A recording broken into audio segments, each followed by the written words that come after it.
Welcome to the KidMin podcast with Dr. Val and Dr. Virginia, where we talk about everything KidMin and pull back the curtain on some of the surprises and challenges in children's ministry that nobody prepares you for.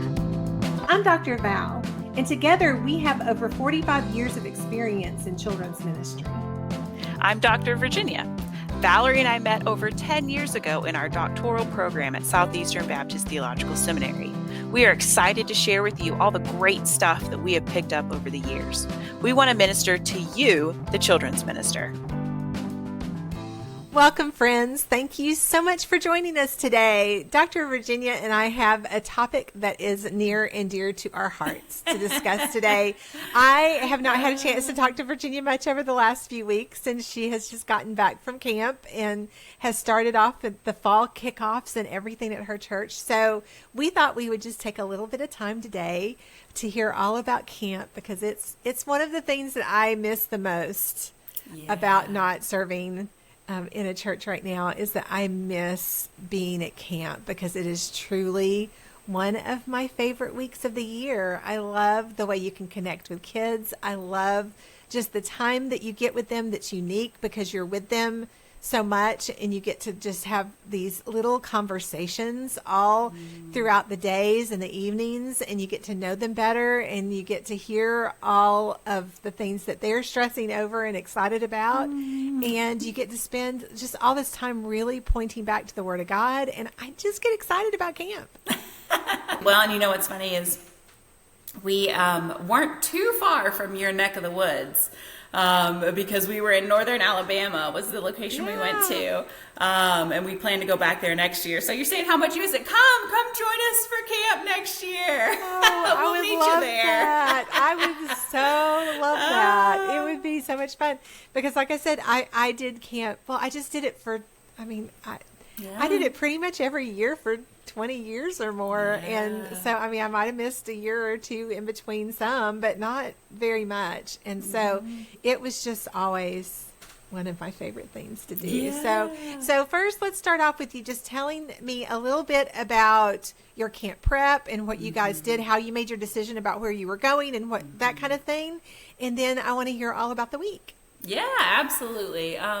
For me, the decision about camp is pretty easy, because I have a favorite camp that we've been going to, and that I've taken different groups from different churches to. And so, it's CentriKid. I'll go and, say it. It's CentriKid. They're not paying us. They're not paying us to say it. We're just saying it out of the love of our hearts. Yes. Yeah. They don't know that we're saying this. Yeah. Yeah. But yeah, I first went with a group of kids to CentriKid. It was 15 years ago now, which is wild to think about. But yeah, it was 15 years ago. We took a group. It was whenever I was a preschool and children's ministry intern while I was in seminary. We took a group to CentriKid. I had heard about it, but that was my first time going. And that very first time, I was just so impressed with how well it was put together, how well it was run, how well it was executed.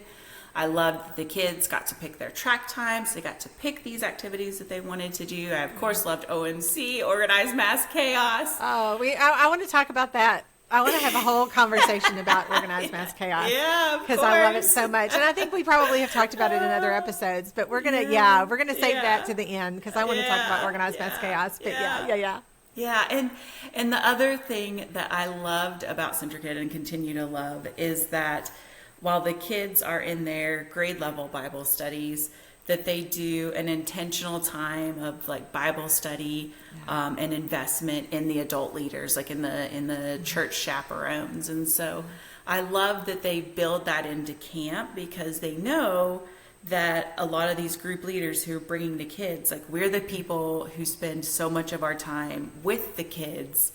And it's so rare and special for us to be invested in. And so I just so appreciate that they take that time to invest in the group leaders during camp. So, yeah. Well, I've worked with a lot of churches over the years, and I will say I did CentriKid a lot of years. I did other camps other years. I haven't always just specifically gone to CentriKid. But when I'm doing consultation with churches and I'm talking to children's ministers about their choices for camp, so many churches do their own camps, which I admire greatly that you have the time and the ability to be able to do that. But I do believe that when you look at a camp like CentraKid, that they prep everything for you. You basically are bringing your kids, you're investing in your kids, and you just have that time to spend with them as opposed to running it, which I've run camp a lot of years. I love running camp too. It's a lot of fun, but it's a different type of when you're processing what you're wanting to get out of camp. I think that that's one of the things that you really need to think about, because the nice thing about CentraKid is that you get to spend time with your kids. And so but like you said, they invest in leadership too. So you're not spending every single minute of every single day with your kids. You have opportunities to learn from other leaders and to get, your own time of devotion and worship. And so, I feel like that it gives you kind of the best of both worlds. It gives you the opportunity to spend time with your kids, but it also gives you the opportunity to really invest in yourself a little bit during the time. And so that's why, for me, CentraKid was my favorite option out of all the options that I've done over the years because of that. Yeah.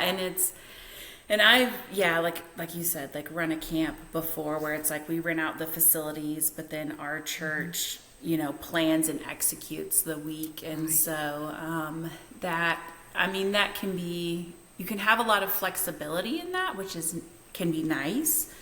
But also, just like you said, it's like the whole time, like you're the one making sure all the groups are there. Everyone's, doing what they're supposed to be doing, that like all the things are running smoothly. And so that's such an extra weight during the weeks, that extra weight of preparation. And then I just kind of came out of that experience having already done CentraKid in the past, saying, I can go, like we can just show up and have something that is really high quality and that I felt like could provide more than what our church alone could provide, trying to just plan our own, internal camp. That I'm like, okay, this was good, but I really like, what this other camp has to offer. So, yeah. Well, and they just have the ability, like you said, to take every single activity. So whether it's archery or whether it's science or no matter, or, any kind of craft or whatever the activity is that the child is doing at that time, they make sure that there's also that focus on God's word and that devotion time. And so that is something that's really challenging to do when you're also planning all of the activities to be able to get all of that wrapped into everything. It's just a really hard thing to accomplish. And CentraKid makes it just seems so effortless for them to be able to, to really bring everything that they do back to God, which is what we're wanting to show the kids during camp, is that everything you do in your life, every minute of every day, can have a focus on God and His Word, and this is how you incorporate it into your life. And so that's one of the things that I love about that. Well, and they have a whole team of people who plan this for a year and a half. Like this fall, they are starting planning for 2027 because 2026 is, basically planned, and now they're just, creating the resources. And so, we just don't have that kind of time to spend a year and a half planning and writing curriculum and, being, just pouring all that kind of time and thought into just camp, because Sunday's coming. And Sunday's coming. And it's coming fast. And Wednesday is coming before that if you have Wednesday night stuff. So it's just like, it's gone. So tell me a little bit about how you prepare your kids and your parents for camp. Lots of emails and lots of camp meetings. We have our very first camp meeting in January. And we're actually probably going to end up having to sort of back that up even like a week or two earlier in the month of January, because they've changed some of their like deposit deadlines and stuff. Oh, wow. Yeah. Yeah, so we have our very first camp meeting in January for parents. And one of the things too, so one of my thought processes that came out of this year's camp is that, so in the past, we would have a 10 to 15 minute meeting after the Sunday morning worship service for parents and just kind of send home information about camp, and that would be it. But one thing that I think that I would like to do for this next January is I think I would like to have some sort of event or mini kind of experience that kids and parents could sign up for, where kids come and do like an hour of sort of mini camp activities, camp type activities. Because one of the things that I kind of realized about like this year at camp was that for kids who have never gone to camp, it's hard for them to conceptualize what it's like or what to expect. And so I realized, I thought, okay, if we could have like a mini camp experience where, and I'm thinking maybe like an hour on a Saturday morning or something like something simple, Right. where we could have kids who have never been to camp but are interested, and kids who have been to camp, and build in also some intentional times of conversation sort of within these little small groups of kids, like divide them into small groups and let them do a little Bible study, let them do some activities, let them also have a time where the kids who have gone talk about what camp is like, and they can answer questions of like, okay, did you feel homesick? What did you do? Like what, that way they can help kids who have never gone understand what to expect and maybe alleviate some of those fears. And then my thought is like, so while kids are doing their little mini experience, have that kind of boring parent meeting where you talk about the dates and the deadlines, and you talk about the deposits. And so, and in my mind, I would love for the last portion of that would be to bring kids and parents together and do a little mini OMC, like a little mini indoor OMC. That way they all get to experience OMC. And we get to say, okay, like this is what you'll do at camp, but it's going to be with hundreds of other kids. It's going to be outside. There's going to be water balloons and shaving cream and like all the things. I have to say, well, let's since we mentioned it, and I want to talk about it for a second, let's go ahead and jump into it because I want to explain, just in case you've never played Organized Mass Chaos before. It is just such a special experience and such a special game.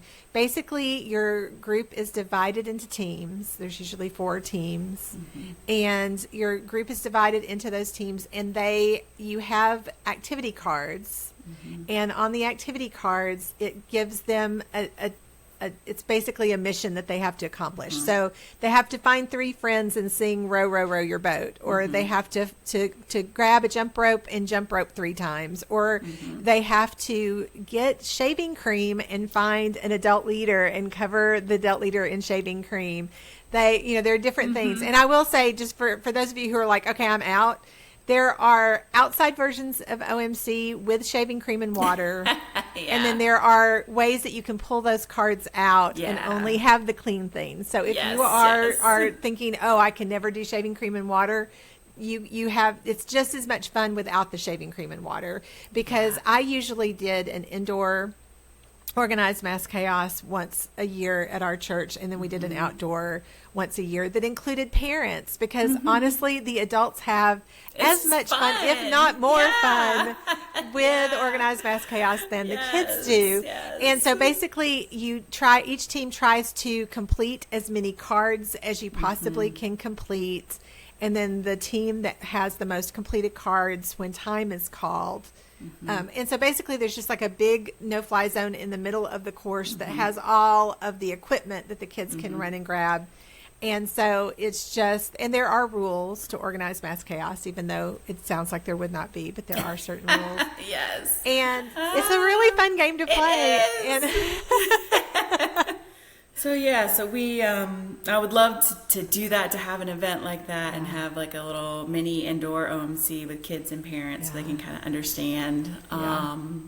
And so that is a little bit of my thought process of what I would love to do for this next year, to go beyond kind of a boring parent meeting after church one day. Yes. And try to help kids and parents just get their questions and concerns kind of alleviated and understand what camp is like.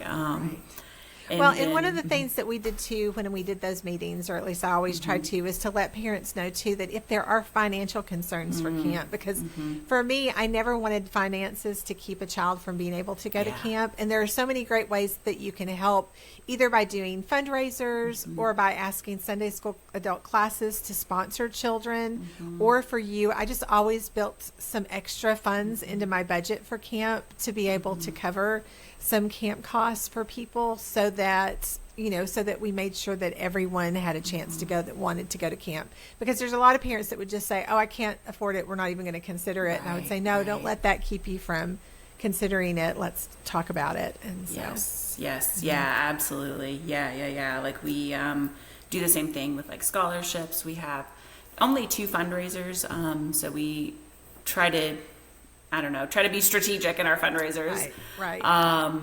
And so, but yes, absolutely. And try to, one of the things that I try to do, not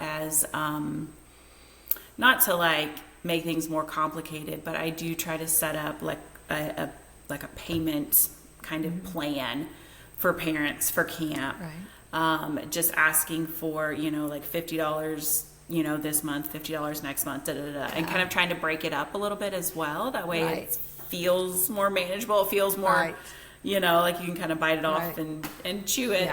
But I try to give them those deadlines in advance of, okay, like, $50 a month until this date, you've got to have it paid off by this date. Right. One of the things that for me is kind of a challenge is that usually at that January meeting that we don't have all the paperwork.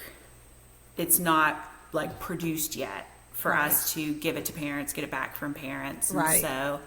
And so later on, whenever like those track times are available, whenever it's time to sign, like liability and release waivers and stuff like that. Right.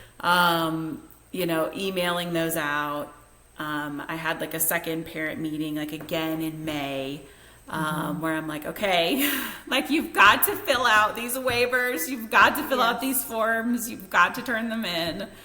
And so one of the things that was just hugely helpful for me this year was, especially this year, because I was wearing a couple hats with the preschool and the kids ministry, and had a couple ministry assistants as well, was having one of those who's like very like Excel spreadsheet savvy, setting up a really nice Excel spreadsheet with like all the payments that the kids had made, who had made payments, who hadn't, who had turned in their forms, who hadn't. And so just tracking all of that stuff on the back end to make sure you're receiving the payments, you're receiving the paperwork, you're getting everything back that you need, is so important to track that, to keep up with that.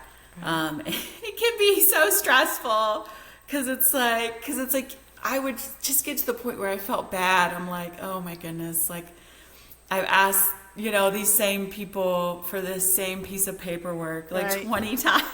But what else? You hate to say, because you need to have it for them, you have to have it for yourself. Yes. And so it's trying to explain that it's that that part of it is for you, especially because you've got the travel from the church to the location and back, so you have to have all of that for that. And CentraKid requires it, which is very good. I'm glad that they do. You want to make sure that everything is safe. And they do background checks on all the adults that you take with you. And because I always had lots of parents that wanted to go to camp. So I always had lots of, that's the one thing I never usually stressed chaperones over was camp, because I had so many parents that always wanted to go. And so it's that, but they do background checks for that. So there's all that extra thing, it's all those extra things that you do have to do that's so hard, but it's necessary. So we have to do it. It is. And at one point it's like, okay, listen, like the camp has to have this by this date. You have to get it done. Like, or your kid can't go to camp. Yes. Yeah. But I mean, and unfortunately, it's hard. There's so many things. Yeah. I usually had a notary that would meet us at the church on the morning of camp. When we were getting ready to leave, because I knew I was always going to have that one parent that was going to wait until the very, and I didn't want the child to have to suffer for that. Yes. So I always, because I did not have my notary, because I felt like I just felt better having another person that was the notary other than me. So I always made sure that, that person, came for those moments so that I didn't have to stress. And what's funny is I had a note, or I was going to get ready to get a notary for our May meeting, only to realize that, and again, not every camp is like this, but it's all digital now. They do it all online. It goes straight to CentraKid, but it's like I get a notification of when they've completed it. Yeah. And so, but I'm still like, okay, like we have to have this done like 2 weeks before, like, it has, like, if you want your child to come, like you've got to get this turned in. Yes. So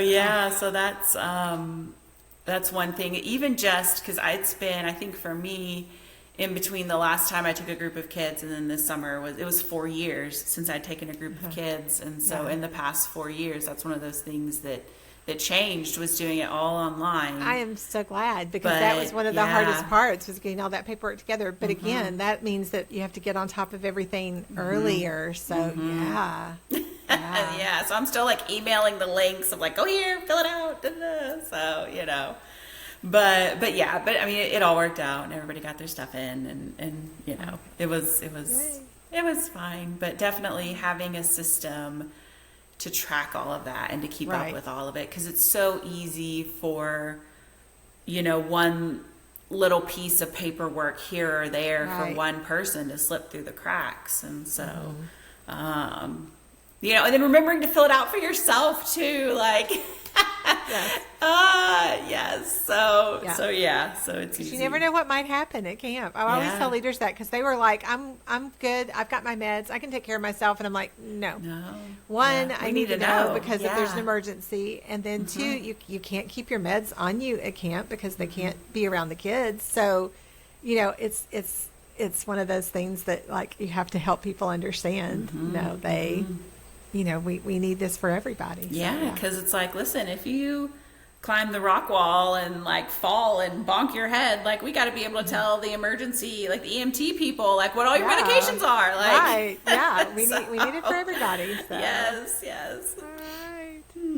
So tell us about camp. How did it go? What was the week like? It was really good. It was crazy hot. There was like a heat wave that was covering like 80% of the U.S. that week. It was so hot. But all of our kids, all of our adults were just like troopers. So I'm super, super grateful. You got to keep the kids hydrated. Yes. So lots of water bottles, on the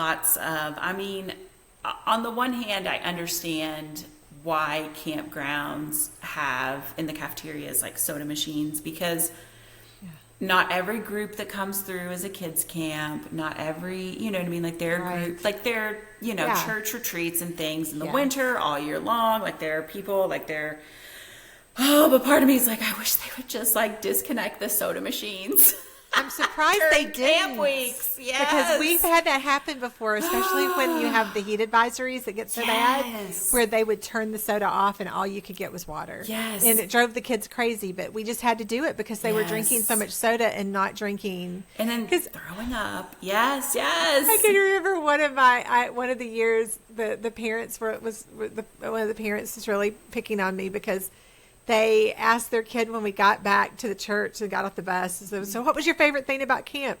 And she said, I got to drink soda for every single meal, even breakfast. And I was like, Yeah, it's really hard when you have that many kids to be able to make sure they're not drinking, because you don't know what they're getting in their cups. Yes. So it's really hard to police the soda. And so, yeah, I agree. Well, and we would tell the kids, and again, this is just like not thinking like a kid in recently enough. Like we would tell the kids, like, okay, listen, like you can get, like your first beverage needs to be either like water or Powerade.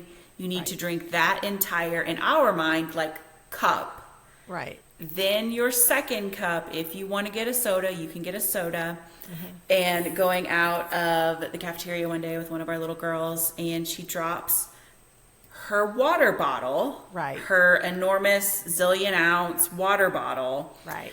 And what spills out of it but soda? Yeah. Oh, yeah. And I'm like, go pour it. Okay, whatever's left, go pour it out. You cannot put soda in your water bottle. No. You need to put water in your water bottle. So we had to have that talk because, again, I'm like, guys, like you can't, like you just can't. Like your water bottle is for water.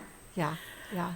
If you want to drink a cup of water and then a cup of soda at your meal, you can. We're not going to, try to stop that. But like, do not take an entire zillion ounce water bottle full of soda like to recreation. Oh gosh. Gosh. Yes. It is. So anyway, so that was fun. I don't even know how we got, we were talking about how hot it was and trying to keep kids hydrated. Right. Yes. Try to keep them hydrated in spite of themselves. Yes. No matter how hard they fought it. Yes. So just that the way was it is. good. That was good. That was fun. We did not know the way the layout of the cabins were described to us was that basically our group would be in one room on one end. There would be another group in another room on another end, and we would share a bathroom. So in my mind, I'm thinking, okay, that's like a Jack and Jill style like bathroom between our two rooms. Like not ideal, but we can work with it. Right. We get there and the bathroom was on our end of the cabin. The two rooms were just separated by like an open doorway. Oh, wow. And the other girls from the other group had to walk through our cabin to get to the bathroom. Oh, no. Which was so odd. And like, I can't, like, I think, I don't know if like the way, if they worded it that way to like keep it ambiguous. Right. I don't know. But like, we were surprised by the layout of the room, and I thought, okay, so what, I'm going to encourage our girls next year to everybody invite a friend. Yes. That way we can fill up the whole cabin to ourselves. Right. And to also probably end up requesting not to be placed with another group.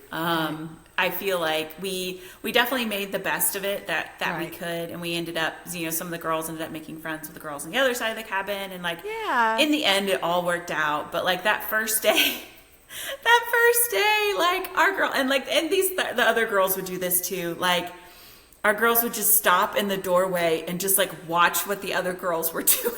Yeah. like you're at the zoo and like you're just like watching this enclosure. I don't know. Yes, like you're just sort of like watching this like enclosure at the zoo. And so we did have to have like a little chat with our girls, be like, okay, you just cannot like gawk at them. Like, like you just gotta just pretend like they're not there. You don't see them. Like you just gotta, we just gotta all be cool. Like we just gotta be cool. Like, so that was unexpected, and that's not how we anticipated being or understood it was going to be. And that was a surprise, but it's something we loved the location in general. So we want to go back to that location next year. We plan to go back. Good.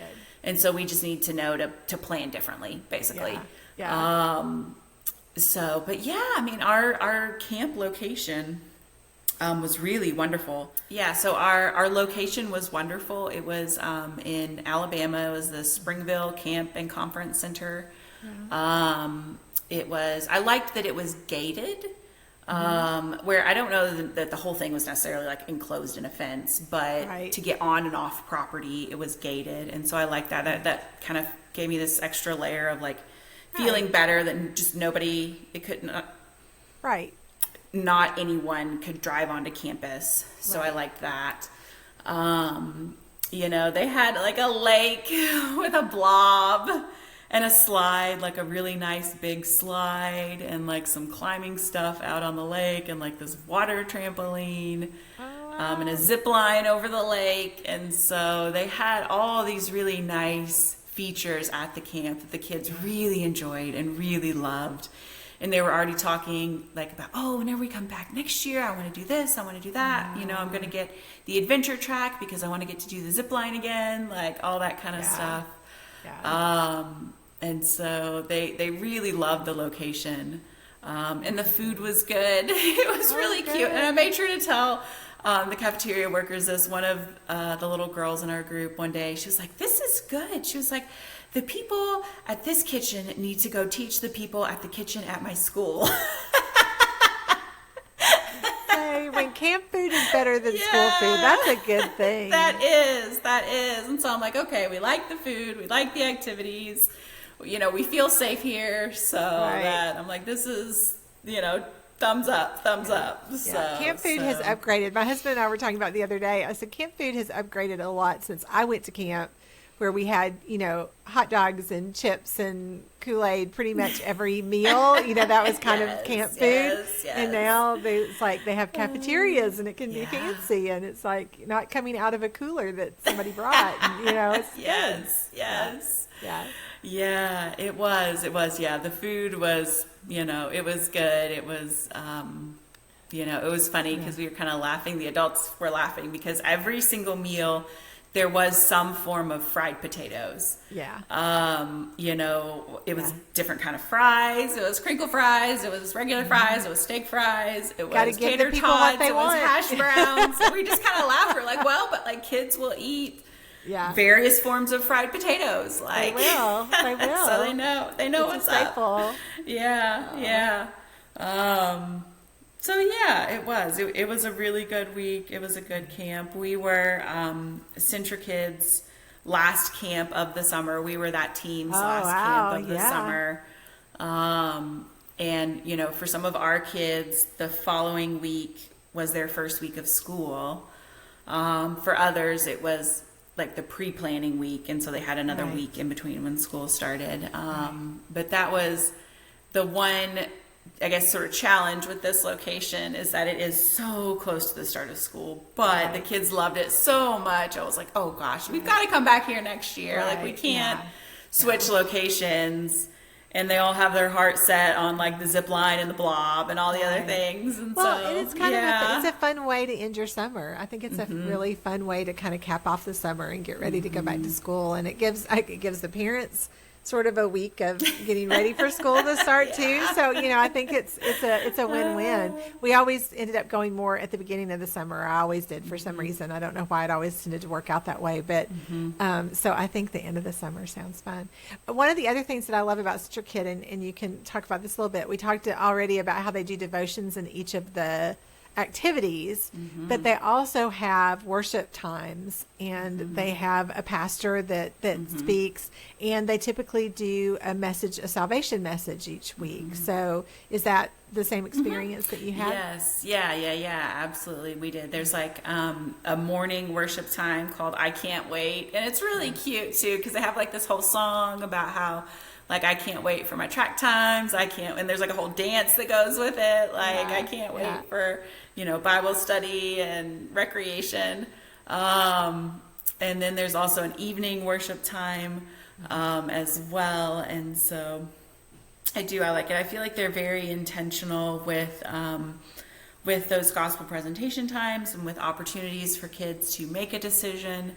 And I like that they encourage, in those times, they encourage the leaders for each church to meet with the kids from your church who want to make a decision.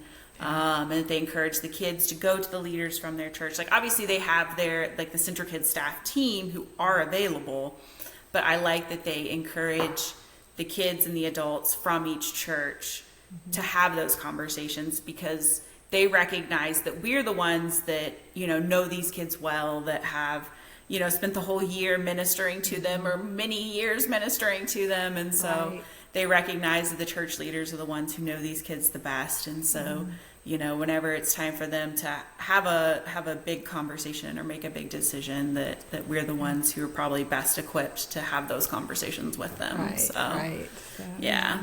That's really good. So I am assuming that after camp, you just came to a nice quiet week and you didn't have anything pressing. You were able to just rest and recover and relax. Is that accurate? If only. So personally, I came back to, my husband who's a teacher, my kids going back to school, that next week. And then prepping for, the next weekend. So we got back, had a weekend, Saturday and then just a normal Sunday. But then it was like this past week was prepping for, we do a 1st and 6th grade orientation on the Saturday before promotion Sunday for our preschoolers, moving up into kids ministry, for the kids moving up into student ministry. And so prepping for that event. Yeah. And then of course Sunday was our promotion Sunday, and all the things, that come with that, trying to make sure everything is done on the back end for check-in. That way we're ready for check-in on promotion Sunday and getting all that ready.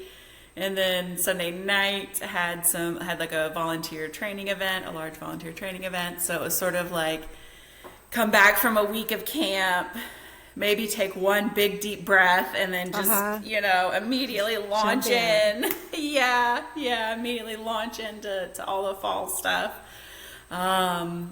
But thankfully, everything over the weekend went pretty smoothly. So very grateful for that, but just definitely a very super busy, and it is a little tough having camp back right up against fall promotion. Right.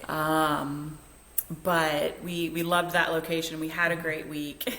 Everything got done for fall promotion one way or another. It all happens. And it all because it's going to come one way or the other. Yeah. It goes back to what we talk about a lot with making sure you're calendaring your prep time and knowing what's coming up, and because that's the hard thing. But it's all the week of camp is going to be the week of camp. So you can enjoy it anytime. You just have to be ready for it. Yes. And so we, good. It's all good. Yeah. Good. Well, hopefully you could just hear from our conversation how much we both enjoy camp and how much we love it and how beneficial we think it is to a ministry. And so if you have never considered doing camp before, if your church has not been doing camp for a while, I really, really highly recommend you think about it again, that you talk with some people because there's a lot of options. A lot of denominations have their own camps that they offer. There are, a lot of other options. We did mention before, you can put together your own camp. There's a lot of different things you can do, but the camp experience itself, however it's done, I think is so beneficial to our kids, and it's just so helpful to our ministries, and it helps you get to know your families better. And that's really what we're doing, right, is building relationships so that we can share God's love. And so, well, Dr. Virginia, thank you for sharing your camp experience with us. And friends, we just appreciate, again, you joining us, that you have taken your time to spend with us this week. We hope that this has been helpful for you. We were talking about promotion and different things. If there's certain topics that you would like us to speak about that you are really struggling with, I know that everyone's already past promotion at this point, but please let us know. Drop a note in the comment section, send us an email, let us know, because we would love to hear from you, the topics that you would like to hear from us. And even though we may have done episodes in the past about something, we would love to do it again if the need is there. And so just let us know if there is a specific topic that you would like for us to talk about. We would just ask, as always, that you like and subscribe and all the things. We just thank you again for taking time with us, and we look forward to talking to you again soon. Bye-bye.